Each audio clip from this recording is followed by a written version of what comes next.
Hello geeks and gamers, it's time for eXputer's weekly news broadcast. It has been another busy week for gaming and our team is dedicated to get you covered on all latest news and tidbits while you enjoy gaming and bashing those controllers.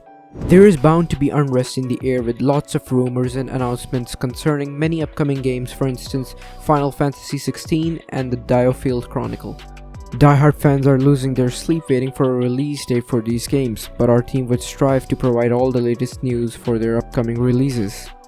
Now, for the main spotlight of tonight's broadcast, that is the release date of Final Fantasy XVI. Fans can now see a light of hope as the producer Naoki Yoshida finally announced in the latest Near Reincarnation stream that the game is expected to release very soon as it is pretty much complete. While some factors did cause a lot of delay in the announcement and the trailer release, Mr. Yoshida finally reassures hyped fans that Final Fantasy XVI trailer would drop in very soon. Fans can expect a release date with the upcoming trailer. However, the debugging and finalizing the game might take a bit more time for the game to fully release. Another highly anticipated game by Square Enix, the Starfield Chronicle, receives a new rating. Square Enix is a popular franchise behind the release of amazing JRPGs, and fans are having great expectations from the Starfield Chronicle. The modern tactical RPG was expected to release during the first 3 quarters of 2022. Not long ago, the indicative classification system developed by the Brazilian Ministry of Justice to rate games gave the Starfield Chronicle a new rating. According to the newly listed rating, the game would get released for all current and new platforms including PlayStation 4 and 5, Xbox One, Xbox Series X/S, Nintendo Switch, and PC. Fans are excited for its upcoming release, and the fact that the game would run on so many platforms can get players hyped up. While we're on the subject of Square Enix, it's rumored that it may be acquired by a Goliath company. After Microsoft acquired Activision, gossips also circulated regarding Square Enix's acquisition. Recently, the Embracer Group officially announced that they would own all Western subsidiaries of Square Enix. It's being speculated that Sony would acquire Square Enix. Jeff Grubb, a popular business insider, recently tweeted that, and I quote, "Square Enix looking streamlined," end quote, and later tweeted that, and I quote, "Perhaps I have said too much," end quote. Though, as nothing has been confirmed officially, this information must be taken with a grain of salt.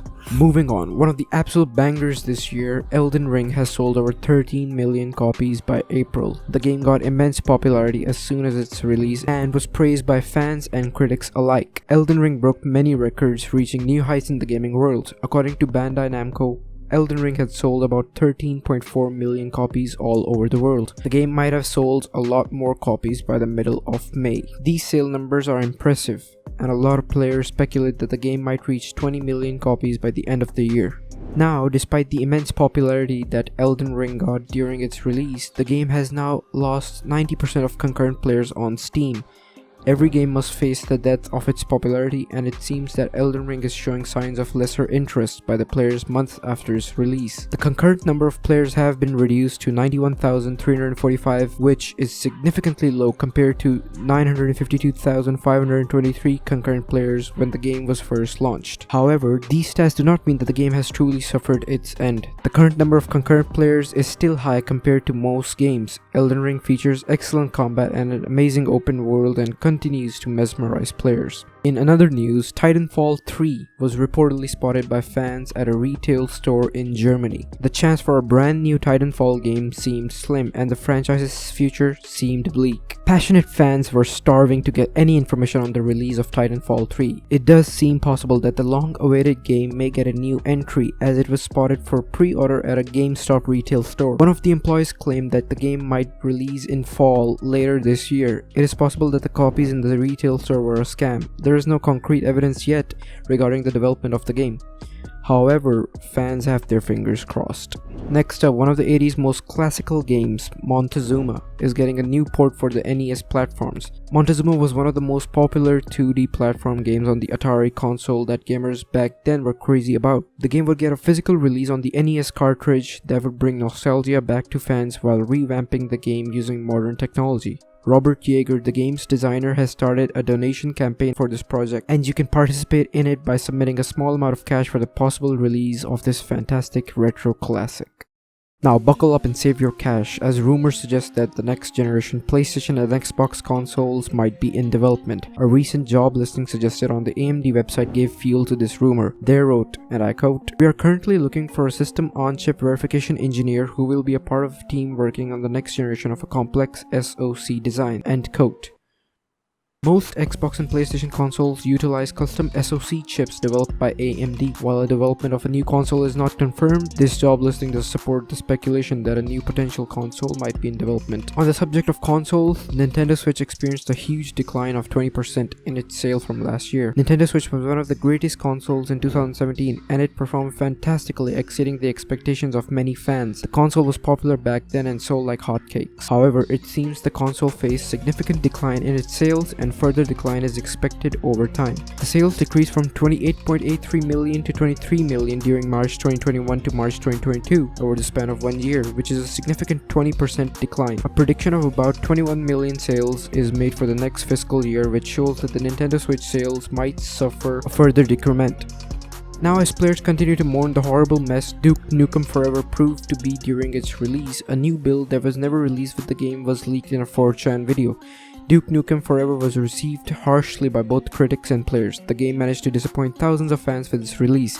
Players were having a great expectation from the game due to a build that was revealed in 2001, which was unfortunately stashed away by the team before the release. In the 4chan leak, the potential of the game build was shown, and it seems that players may be able to play the game while utilizing this build if this proves to be true. Leakers will release the source code in June, so players may be able to experience the build that actually made Duke Nukem Forever worth playing.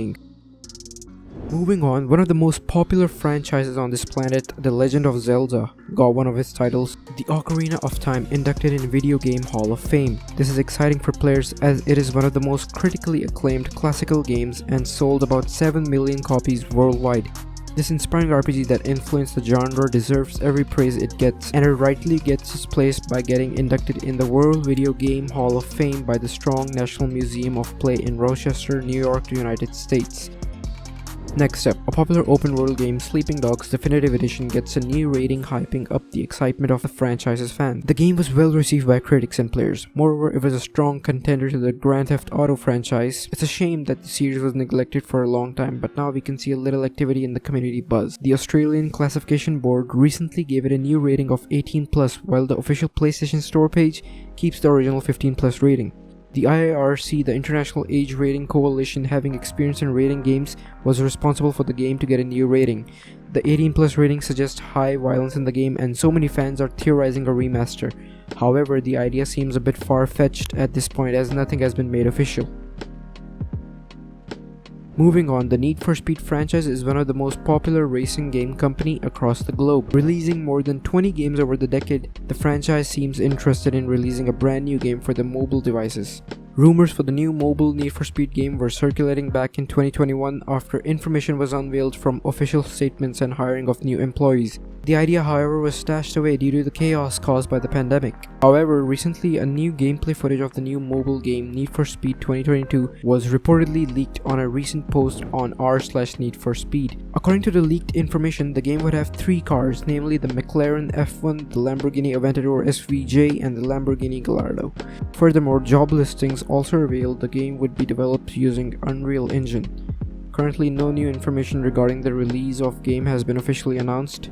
And lastly, to much of fans' dismay, Starfield and Redfall's release dates have been delayed to 2023. Fans were on a constant lookout for the release of these anticipated games, but it seems that they may have to wait much longer to experience these games. Bethesda stated on Twitter that the release dates of the games have been delayed and now they would be releasing them during the first half of 2023, and that they want to ensure the best and most polished version of the game. A lot of games suffered delays in release due to the pandemic, and more delays are expected. However, all the wait might be worth it considering the fact that developers are ensuring quality in the finalized versions of the game.